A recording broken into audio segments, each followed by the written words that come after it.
16 अप्रैल को लॉकडाउन के बीच पालघर के गढ़ चिंचले गांव में दो संत, जिनमें से एक संत कल्पवृक्ष गिरी जी महाराज जिनकी उम्र 70 साल थी और दूसरे सुशील गिरी जी महाराज और उनके ड्राइवर की पीट पीट कर निर्मम और क्रूर तरीके से हत्या कर दी गई। हत्या के 115 आरोपी अभी जेल में हैं, लेकिन 300 आरोपी अभी भी फरार हैं। 300 हत्यारे अभी भी फरार हैं। एसपी को हटाया जाता है 21 दिनों की बाद। हत्या तो हुई, लेकिन उसके बाद उनके शवों की दुर्गति भी होती रही। शव 9 घंटे तक सड़क पर पड़े रहे। बहस में बात आई थी कि फादर हमारे पास्टर जेबलिन, एम.के. जेबलिन ने कहा था कि हम तो 2% हैं, 80% तो आप हैं, हम हिंसा कैसे करेंगे। विजय शंकर जी, क्या क्या आरोप लगे हैं ईसाई मिशनरियों पर, बताइए उनको थोड़ा। बिल्कुल बिल्कुल, देखो दीपक जी, तो ये जो हमारे फादर कह रहे थे, पास्टर कह रहे थे, तो इनको ध्यान में है कि जब दिल्ली में चोरी की घटनाएं हुई, चर्च में चोरी की घटनाएं हुई, कुछ चर्च आधारित विद्यालयों में चोरी की घटनाएं हुई, कुछ तोड़फोड़ हुई, तो अमेरिका तक आवाज़ उठा रहा था, अमेरिका तक आवाज़ कर रहा था और भारत की सरकार को कोस रहा था। ये इनकी 2% की बात है। दूसरी बात, जो काम आज न्यूज नेशन कर रहा है दीपक जी, या और मीडिया हाउसेस कर रहे हैं, जो रिसर्च का काम कर रहे हैं, इन्वेस्टिगेशन कर रहे हैं, वो काम महाराष्ट्र की सरकार को करना चाहिए। लेकिन महाराष्ट्र की सरकार तो दूसरे दिन से ही उनके मुख्यमंत्री ने कहना प्रारंभ कर दिया कि गलतफहमी पैदा की जा रही है। उनके गृह मंत्री कहते हैं हमारे यहाँ तो पुलिस ने गोली चलाई, लेकिन उनको एसपी कह रहे हैं हमारे यहाँ गोली चलाने की इजाज़त नहीं है। यानी ऐसी परिस्थिति में, और वीडियो में दिखाई पड़ रहा है कि किस प्रकार से पुलिस वाले संत को उन हत्यारों के बीच में धकेल रहे हैं। ये सारी परिस्थिति के बीच में भी 300 लोग ढूंढ रहे हैं। विजय शंकर, मैं आपको बात यहाँ सवाल ये है कि ये कह रहे हैं 2% हम 80% पे जुल्म कैसे कर देंगे। पास्टर ये कह रहे हैं। मैं वही कह रहा हूँ, मैं कह रहा हूं ना जी, मैं बता रहा हूं। स्वामी लक्ष्मणानंद उड़ीसा में उनकी हत्या, उसकी जांच हुई, इन्वेस्टिगेशन हुआ, पता चला कि इसमें ईसाई मिशनरीज का पूरा हाथ है। लक्ष्मणानंद जी वहां पर इनकी धर्मांतरण का जो काम या धुंध कर रहे हैं, उसको रोक करके खड़े हुए थे, दीवान भर के खड़े हुए थे। पास्टर को बताना चाहिए कि लक्ष्मणानंद की हत्या, स्वामी लक्ष्मणानंद की हत्या ईसाई मिशनरीज के द्वारा हुई और यह खुलासा हुआ, भारत सरकार की जांच में खुलासा हुआ। तो इसलिए ये इस बात से बच नहीं सकते हैं कि जहां जहां ईसाई मिशनरीज अपना काम करती हैं, वहां इनकी बाधा में अगर कोई व्यक्ति आ जाता है, उसकी हत्याएं करवाने से पीछे नहीं हटते। पास्टर जवाब दीजिए इस बात का। चाहे वो छत्तीसगढ़ हो, जवाब दीजिए। छत्तीसगढ़ में जो नक्सली है दीपक जी, आपका ये कहना बिल्कुल गलत है। जो नक्सली है, जो देश भर में नक्सली काम कर रहे हैं, हत्याएं कर रहे हैं,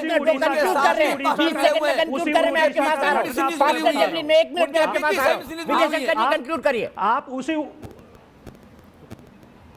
हाँ दीपक जी, देश भर में जो नक्सल गतिविधियां बढ़ रही हैं, देश भर में जो नक्सल किसी भी प्रदेश में हो रही हैं, वहां नक्सल गतिविधियों के पीछे भी इन्हीं ईसाई मिशनरीज का हाथ पाया गया। ये हम नहीं कर रहे, भारत सरकार की जांच एजेंसियां बता रही हैं। इसलिए बहुत खतरनाक ढंग से ये अपना धर्मांतरण कर रहे हैं और उनके बाधा जो बनता है, बीच में आता है, उसकी हत्याएं करने से भी ये नहीं चूक रहे।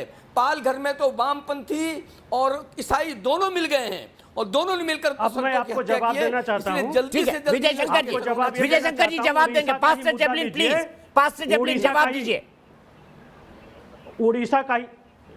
उड़ीसा का ही घटना लेता हूं कि उड़ीसा में ही जो आपकी पूरी की पूरी हिंदू मेजोरिटी है वहां पर, लेकिन एक मिशनरी जो था, जो कुष्ठ रोगियों की सेवा करते थे, जिनका जो आप ही की बीजेपी की सरकार थी उस टाइम पर केंद्र में, और उसको जिंदा उसके बच्चों समेत आपके बजरंग दल के कार्यकर्ता और हिंदू एक्टिविस्ट ने मिल करके जिंदा जला दिया। लेकिन आपको पता होगा कि उसकी वाइफ जो है आज भी वहां पर वो सेवा कर रही है कुछ लोगों के बीच में, और उन लोगों ने उन्होंने उसको माफ कर दिया, उसको सजा देने का भी माफ कर दिया।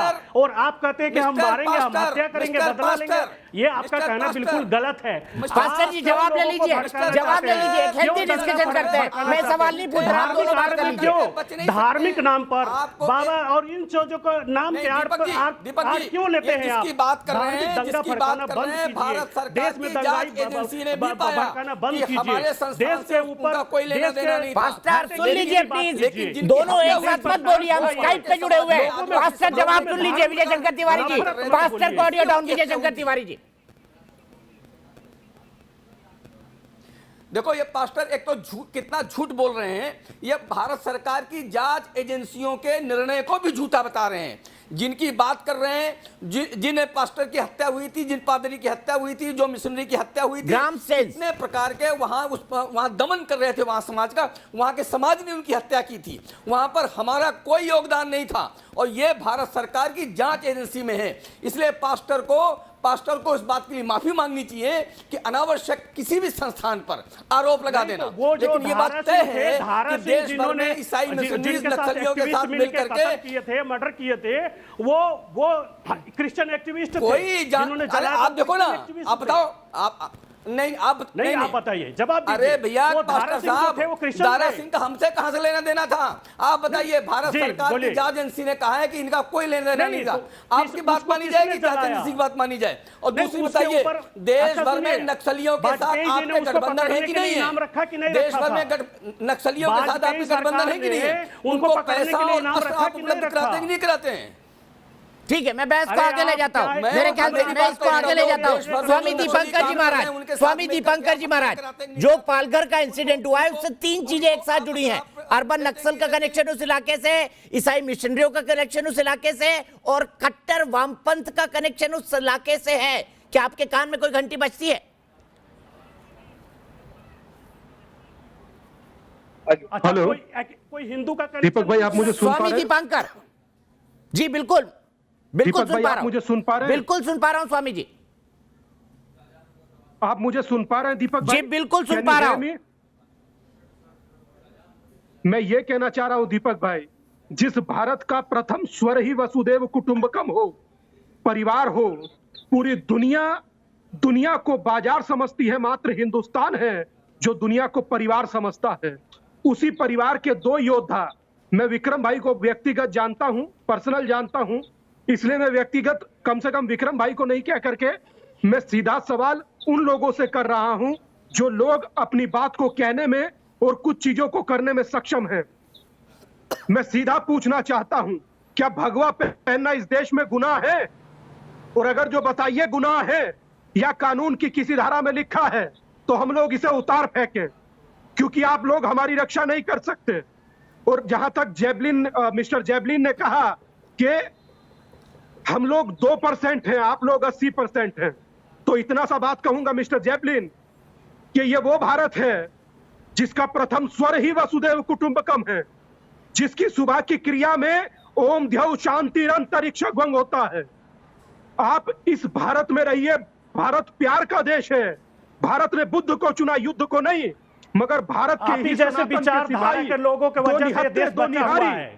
साधु संतों को कैसे मार दिया गया, अगर जो उस पर तमाम लोगों की चुप्पी, तमाम लोगों का मौन आज मुझे खल रहा है, इसलिए खल रहा है। अगर जो कोई कारण होता है या किसी और के साथ होता है तो सबसे पहले बोलने वाला सन्यासी मैं होता हूं। आज मैं खुद सोच कर दुखी हूं कि जब मेरी बारी आई तो आप सब लोग मौन क्यों हो गए?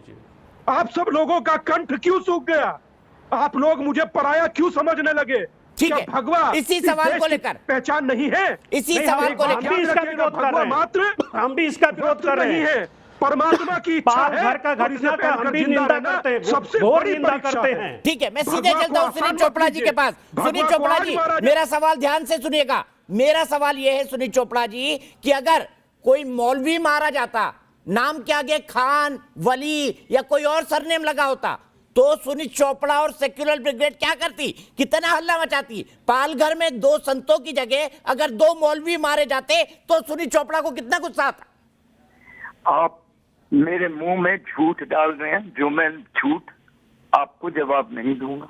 मैं तो सवाल पूछ रहा हूं सर। अगर 2 संतों की जगह 2 मौलवी होते तो सुनील चोपड़ा कितने गुस्सा होते? आप असत्य की तरफ ले जाना चाह रहे हैं पूरी बहस।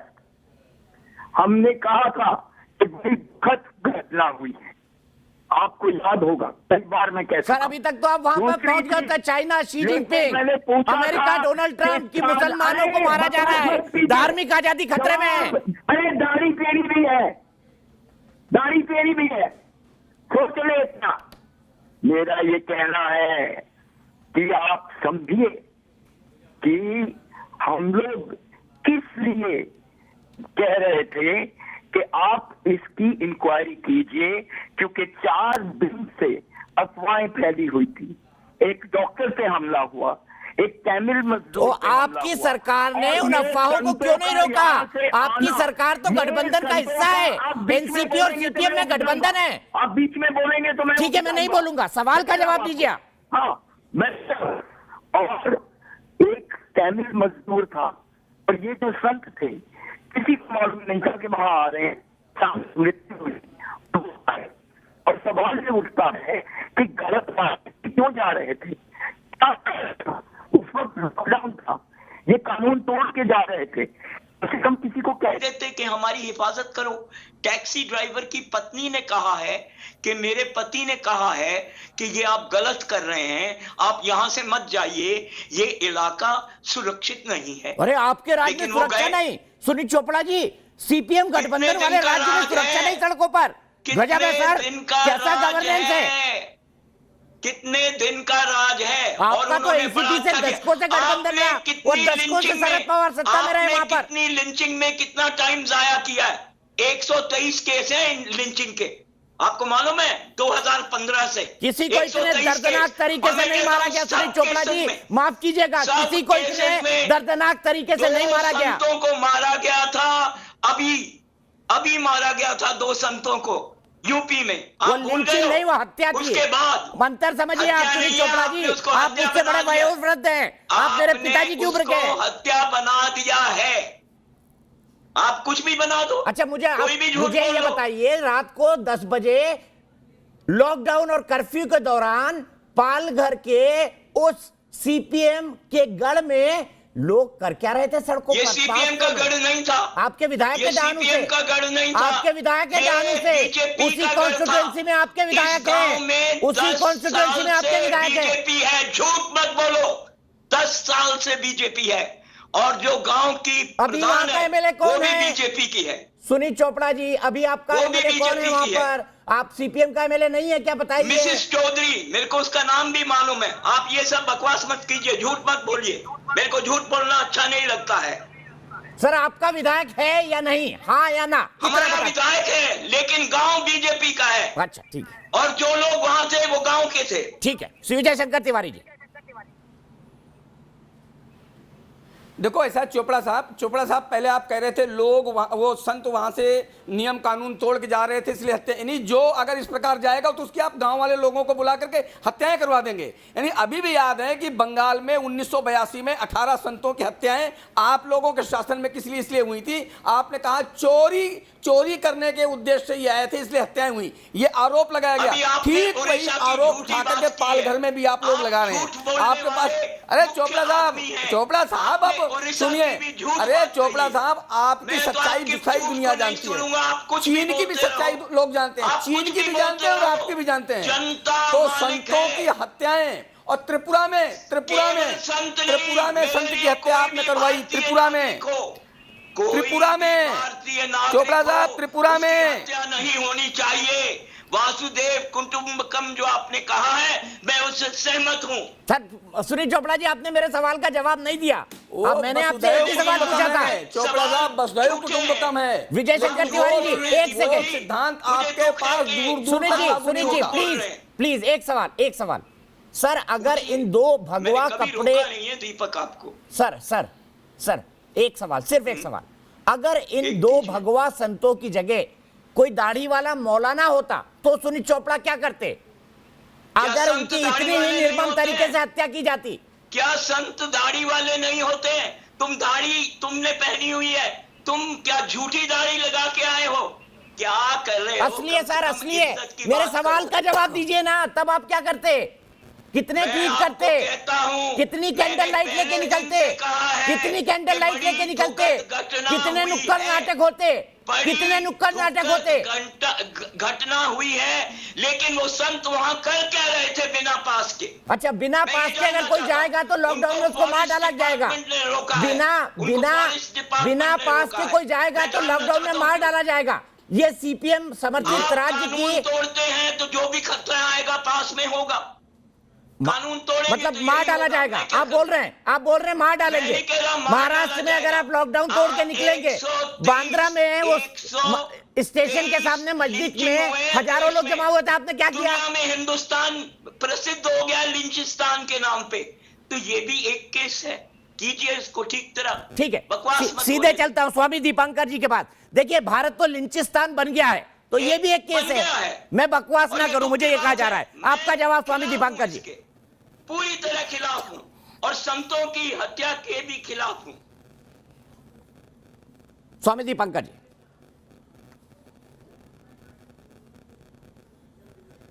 आपका फोन कट गया, मैं फिर आऊंगा। मैं सीधे इसी सवाल को लेकर चलता हूं वेद भूषण जी के पास। वेद भूषण जी, कानून व्यवस्था संभालना ऐसा ही होता है क्या कि लॉकडाउन आपने तोड़ दिया तो हम आपको मार डालेंगे?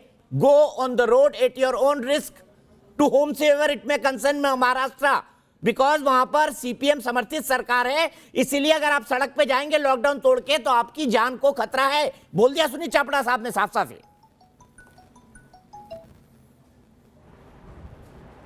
विजय शंकर जी, आप जवाब दे दीजिए। बड़े आसानी से बोल रहे हैं, हम लिंचिस्तान बन गए, मार दिया 2 लोगों को। आज ये पुलिस वायरलेस से, इंटरनेट से कनेक्टेड पुलिस है।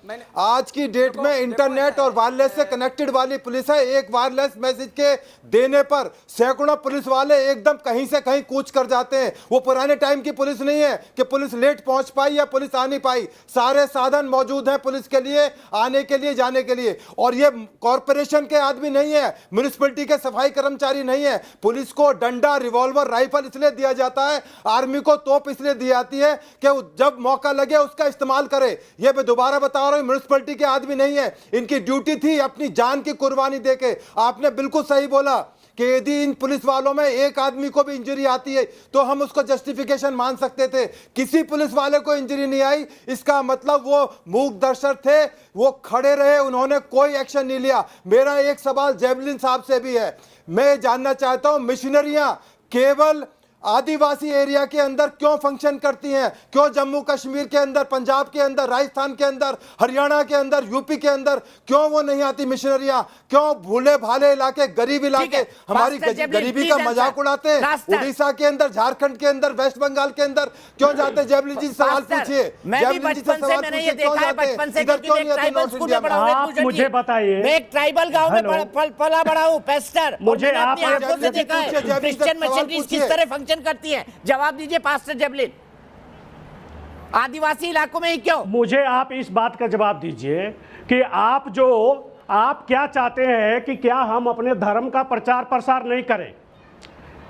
इस बात का मुझे बताइए, क्या आप चाहते हैं कि हम अपने धर्म का प्रचार प्रसार नहीं करें, केवल आप ही का प्रचार होता रहे? क्या भारत देश से हमारा संविधान हमें अलाउ नहीं करता? इस तरह की अगर हम सीधे साधे तरीके से प्रचार करते हैं। आपने सबको चुना, सुनील चोपड़ा को चुना जिनकी पार्टी का विधायक है, पेस्टर जेवलिन को सुना जो ये कह रहे हैं कि क्या हम अपने धर्म का प्रचार नहीं करें। आपने वो भी सुना कि हमारे साथी विक्रम सिंह जी जो आपके दोस्त है वो क्या कह रहे थे? ये विशुद्ध लीपा पोती नहीं तो और क्या है? Concluding remark. मैं ये कह रहा हूं कि मिस्टर जेवलिन खूब प्रचार करे, प्रचार में आपत्ति किसी को नहीं है। आपत्ति तब विघटनकारी हो जाती है जब वो किसी को परिवर्तित करना चाहती है, वो भी फोर्सफुली। एक कहावत है ना कि hell and heaven isn't a place, when you do something willingly heaven is created, when you are forced into something hell is created. तो भाई साहब, जबरदस्ती जब भी होती है नतीजे ऐसे ही भयंकर होते हैं। और रही बात दीपक भाई इन दो निहांत एकदम मासूम साधुओं की हत्या की, तो उस पर मात्र इतना कहूंगा कि इस देश ने अगर जो मौन रहा तो आगे अनेक साधु होंगे। और मेरी आपसे प्रार्थना है दीपक भाई कि इस खबर को मरने मत दीजिएगा, क्योंकि मुझे लगता है कि टीआरपी की रेस में दूसरे धर्म की बुराई करना, इसको छोड़ दीजिए। देश में शांति की रेस में कुछ लोग, हिंदू, मुस्लिम, ईसाई, सिख सभी को एक मिस्टर जेवलिन करके लेकर चलिए। दीपांकर जी, मैं दीपांकर जी सिर्फ आखिरी एक लाइन बोलूंगा। 19 तारीख की 7:30 बजे आप मेरे रिकॉर्ड चेक कर सकते हैं। सबसे पहले न्यूज नेशन ने तस्वीरों के साथ इस जघन्य हत्याकांड की खबर दिखाई थी। और 19 तारीख के बाद ऐसा कोई दिन नहीं है जिस दिन रनडाउन में हमने इसका एक नया खुलासा ना किया हो। नया खुलासा ना बहुत- किया हो। बहुत- मैं तो बोल रहा हूं, बहुत- वेलकम करता हूं। अगर कोई चाहे तो इसको बहुत- जाके कोर्ट में दे दे और मुझे गलत साबित कर दे। मैं इसकी भी खुली दीपक चुनौती भाई- देता हूं, चोपड़ा जी को भी देता हूं अगर मैं कुछ गलत कर रहा हूं, मैं विक्रम सिंह जी को भी देता हूं, मैं सबको देता हूं। जो बोल रहे हैं ना मैं सांप्रदायिकता फैला रहा हूं, सांप्रदायिकता फैला रहा हूं। सच को सच बोलना अगर अपराध है तो हां मैं अपराध कर रहा हूं।